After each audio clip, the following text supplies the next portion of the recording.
What's up? On Armor 26, I'm here to give you my video on 4 different topics. First one will be Dragon Gate USA's deal with Go Fight Live, where they will get internet pay-per-views as well. The second one will be last night's debut of NXT Season 3, with all the women, giving you all my thoughts on that.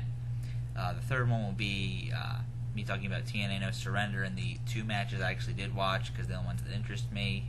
And maybe, I saw a little bit of the other matches on the card, and my thoughts on TNA No Surrender. And the fourth and final part will be my some of the upcoming shows in Japan for Noah and New Japan. Alright, so first is Dragon Gate USA reaching a deal with Go Fight Live to bring themselves internet pay-per-view. Basically, it's pretty much the exact same deal that Ring of Honor has with Go Fight Live. It's $15 for their shows. Their first internet pay-per-view for Dragon Gate USA will be from Fall River, Massachusetts.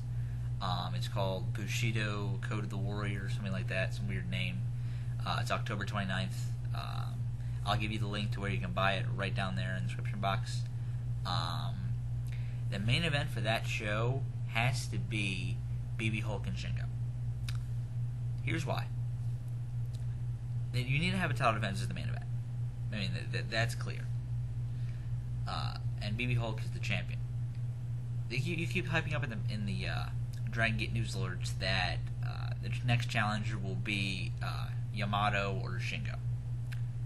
BB Hulk Yamato, as good as that would be, you need something to do something else. But that said, if you've seen BB Hulk and Shingo's match from Kobe Pro earlier this year, you know how good a match those two can have together. And that's my third best match this year, only behind Davey, Tyler, and HBK Taker too.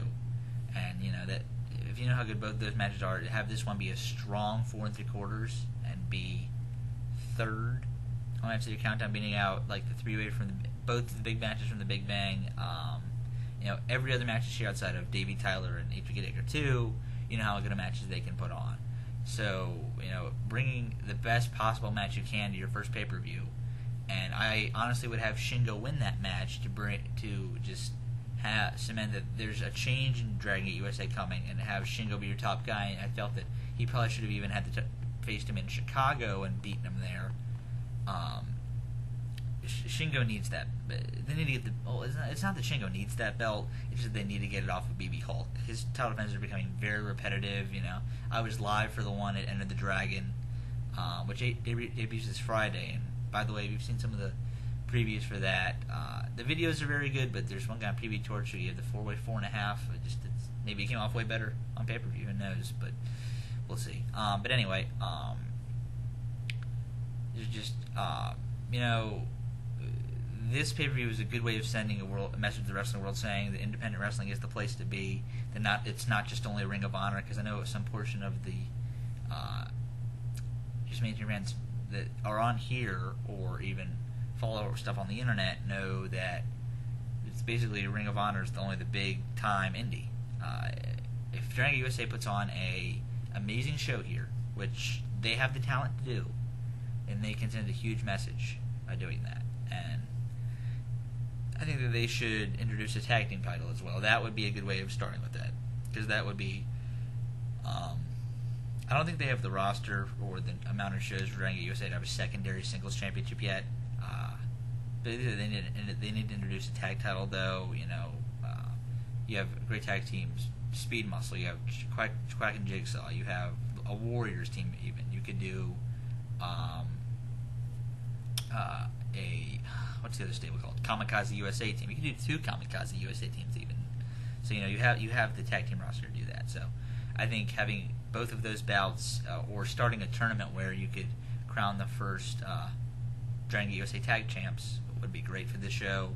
I put Yamato in a high profile match because he is kind of the number 1 contender outside of Shingo. Maybe put him with Shima.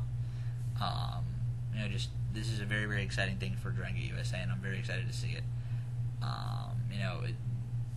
This is a good move for them, and I'm excited to see where it goes.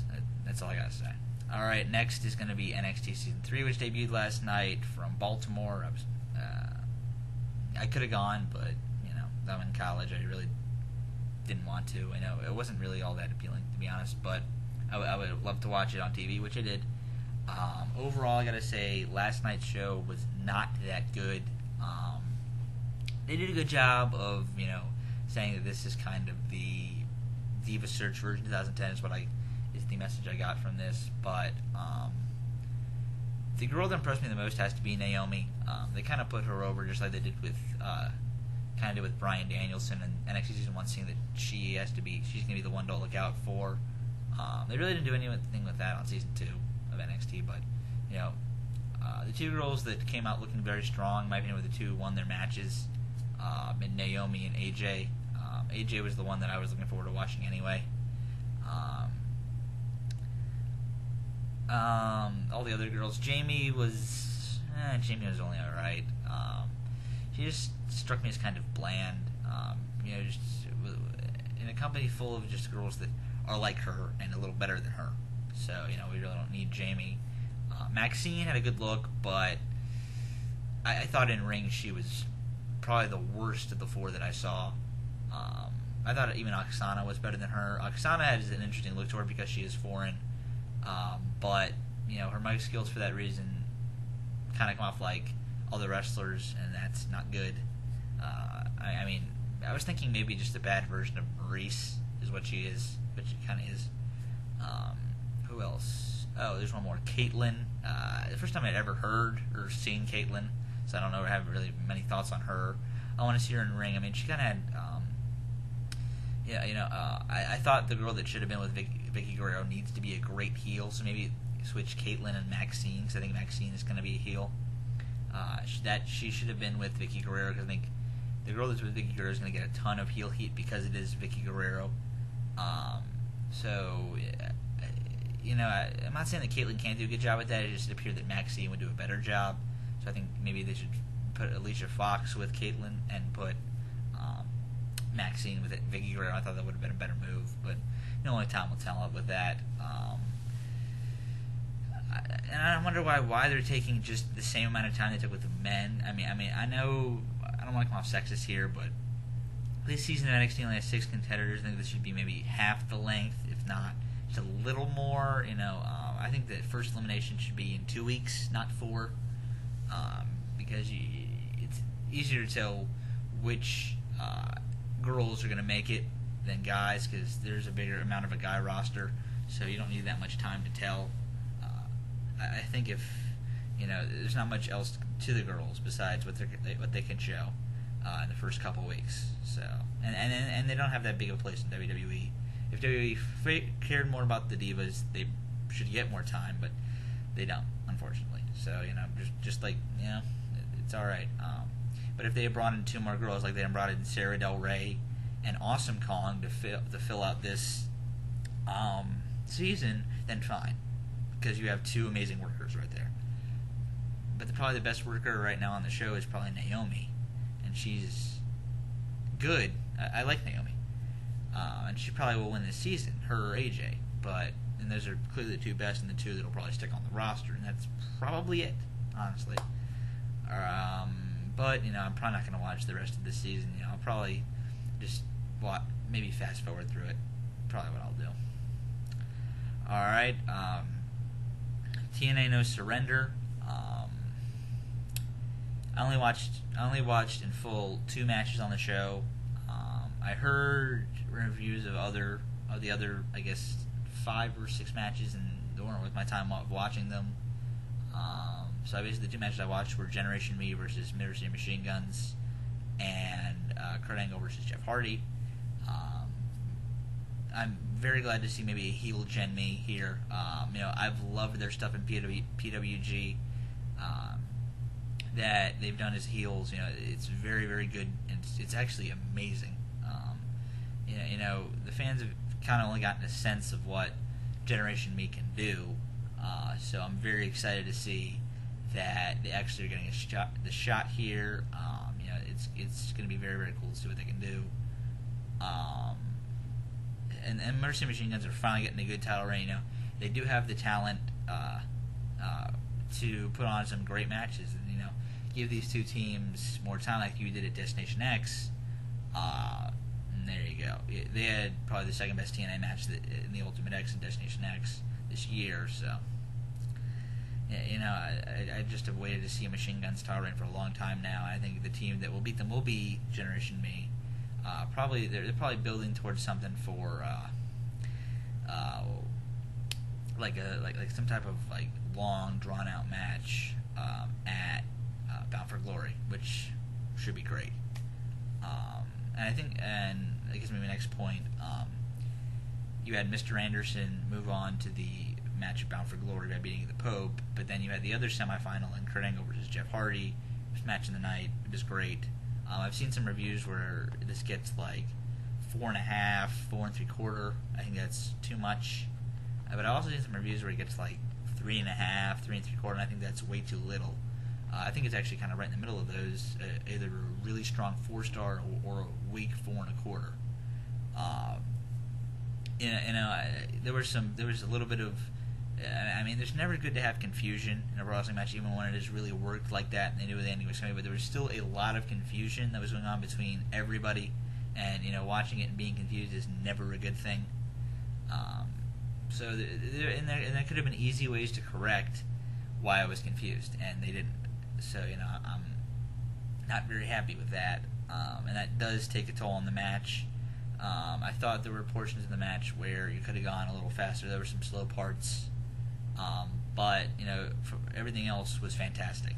Kurt Angle and Jeff Hardy do have very, very good chemistry. So I'd love to see a 3-way between Anderson, Hardy, and Angle as the main event of Bound for Glory. It is something different. It is very good. Angle and Anderson did probably have the best TNA match this year at Lockdown. So I'm definitely looking forward to seeing. I was expecting Angle to win his match. And seeing, because they put the best match in TNA this year, they get the main event of Bound for Glory, which I thought was fine. But adding Jeff Hardy in there definitely isn't a bad thing as well. So, and I probably see Anderson pinning Hardy, so Angle doesn't leave, which he's not going to leave. But if he loses, he's not gonna leave TNA. So I don't think he's gonna win the match of Bound for Glory. Because I think they do something fresh with Ken Anderson, put the belt on him. So if he pins Jeff Hardy, it's kind of a cop out of that. So I think that's fine though. All right, and some quick thoughts on some Japanese shows coming up. The first show I'm going to be previewing is from Noah. These 3 shows are from New Japan. Sorry, they have a TV taping this Friday. You can see the card there. Some good matches on the card. You see this 8-man between Prince Devitt, Koji Kanemoto, Tiger Mask, and Ryusuke Taguchi versus the team of Tomohiro, Ishii, Davey Richards, Jado, and Gedo. That looks great. You get a 6-man tag between Hiroki Goto, Bad Intentions versus Shinsuke Nakamura, Yujiro Takahashi, and Tetsuya Naito. That should be fine. And then the main event of Makabe and Tanahashi versus Kojima and Tanaka looks pretty good as well. And the next 2 New Japan pay-per-views, they both look great. Very good to great. I think they actually both could be great, but depends on some undercard matches. You get IWGP Junior Tag Team title match, Apollo 55 versus Jado and Gedo. That looks very good. Tajiri versus Toru Yano. If you saw Dominion, this stitch up this match perfectly. That looks great. Well, not great, good. You get Koji Kanemoto's 20th anniversary match versus Davey Richards. That looks great. You get a special tag team match, Tanahashi and Gedo versus Nakamura and Naito. That should be good to great. And then the main event, Makabe versus Tanaka. That should be great. And then you see the card for Destruction 10. You have it's probably gonna be Apollo 55 versus Kota Ibushi and Kenny Omega. That looks great to amazing. Then you get Goto and Nakamura. That looks great. And then you get the winner Makabe and Tanaka versus Kojima. That looks great as well. Then you get the Noah card coming up on September 26th, the exact same day as the New Japan pay-per-view. The 2 matches announced both look great. Both of them maybe could even reach amazing. GFC Heavyweight Championship match, Takashi Sugiura versus Go Shiozaki, and GFC Junior Heavyweight title match, Yoshinobu Kanemaru versus Kenta. Both are going to be great, so just a lot of great stuff coming up in Japanese wrestling. Alright, thanks for watching. I'll see you guys later.